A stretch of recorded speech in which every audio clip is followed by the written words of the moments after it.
మాజీ మంత్రి ముద్రగడ ఇప్పటికీ వైద్య పరీక్షలు చేయించుకోవడం లేదు. పరీక్షలు చేసేందుకు వైద్యులు చేస్తున్న ప్రయత్నాలు ఫలించడం లేదు. అధికారులు, బంధువులు పలుమార్లు విజ్ఞప్తి చేసినా ముద్రగడ తన పట్టు వీడడం లేదు. రాజమహేంద్రవరం ఆసుపత్రిలో ఉన్న ఆయన రాత్రి మంచినీళ్లు తాగేందుకు మాత్రం అంగీకరించినట్టు వైద్యులు తెలిపారు. ప్రస్తుతానికి ముద్రగడ ఆరోగ్యం స్థిరంగానే ఉన్నా దీక్ష కొనసాగితే మాత్రం కష్టమని వైద్యులు చెబుతున్నారు. ముద్రగడ నిరసన దృష్ట్యా పోలీసులు పూర్తి స్థాయిలో అప్రమత్తంగా వ్యవహరిస్తున్నారు. రాజమహేంద్రవరం, కాకినాడ, అమలాపురంతో పాటు జిల్లాలోని అన్ని ప్రాంతాల్లోనూ పికెట్లు, చెక్పోస్టులు ఏర్పాటు చేశారు. ఆసుపత్రి వద్దకు ముద్రగడ అనుచరులెవరూ రావద్దని విజ్ఞప్తి చేశారు.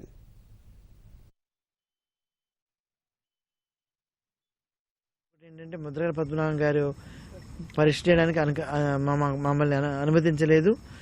బ్లడ్ శాంపిల్ లేకుండా మనం ఏమీ చెప్పలేము. ఇదే కంటిన్యూ చేస్తే ఇలా ఫాస్టింగ్లో ఉంటే కనుక శరీరంలో అనేక మార్పులు జరుగుతాయి. షుగర్ సంబంధించి, వయసు సంబంధించి రకరకాల మార్పులు జరిగే అవకాశం ఉంది. ఆరోగ్యం కూడా వారిది నిలకడగానే ఉంది. సోషల్ మాధ్యమాలలో కూడా కొంతమంది ఈ రకంగా ఆందోళన చెందవలసిన అవసరం ఉంది అని చెప్పి అందరినీ కూడా ఇక్కడికి రావాలని చెప్పి కోరటం అనేది జరుగుతుందని మాకు తెలిసింది.